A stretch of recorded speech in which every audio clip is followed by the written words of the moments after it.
જય શ્રી કૃષ્ણ મિત્રો, સ્વાગત છે તમારું મારી ચેનલમાં।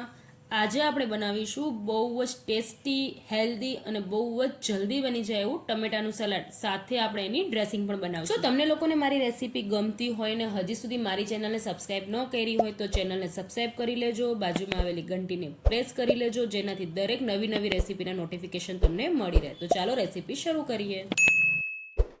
તો અહીંયા ટમેટાનું સલાડ બનાવવા માટે મેં 4 ટમેટા લીધા છે અને ટમેટાને મેં આવી રીતે લાંબા લાંબા પીસીસમાં કટ કરી લીધા છે। જો તમારી પાસે દેશી ટમેટા હોય કે પછી ચેરી ટમેટો હોય તો એ પણ ચાલે। તો આવી રીતે આપણે પહેલાં બધાય ટમેટાને કટ કરી લેશું ને અહીંયા મેં ટમેટાને એક ડીશમાં રાખી લીધા છે।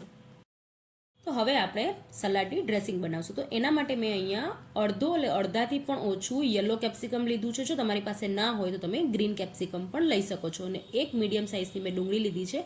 બંનેને આપણે આવી રીતે રફલી ચોપ કરી લેવાનું છે અને હવે આપણે એને ચોપરમાં ચોપ કરી લેશું।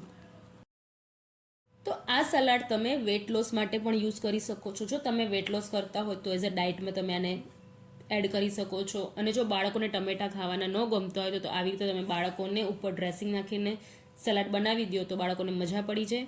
હવે મેં અહીંયા 6 થી 7 લસણની કળી લીધી છે, જેને આપણે આવી રીતે ચોપ કરી લેવાનું છે। અને અહીંયા આપણે હવે લીંબુને કટ કરી લઈશું। તો અહીંયા આપણે અડધા લીંબુની જરૂર પડશે। હવે આપણે એની ડ્રેસિંગ બનાવી લઈએ। તો એના માટે આપણે એક બાઉલમાં જે કેપ્સિકમ અને ડુંગળીને આપણે ચોપ કરી હતી એ એમાં એડ કરી લઈશું। હવે આપણે એમાં સમારેલી કોથમરી એડ કરશું। તો મેં અહીંયા એક બાઉલ જેટલી કોથમરી લીધી છે એ આપણે એમાં એડ કરશું। સ્વાદ અનુસાર આપણે એમાં મીઠું એડ કરશું। અડધી નાની ચમચી જેટલું આપણે એમાં મરી પાવડર એડ કરશું। અડધી નાની ચમચી જેટલું ઓરેગાનો અને અડધી ચમચી જેટલું આપણે એમાં પાવડર શુગર એટલે કે ખાંડનો પાવડર એડ કરશું।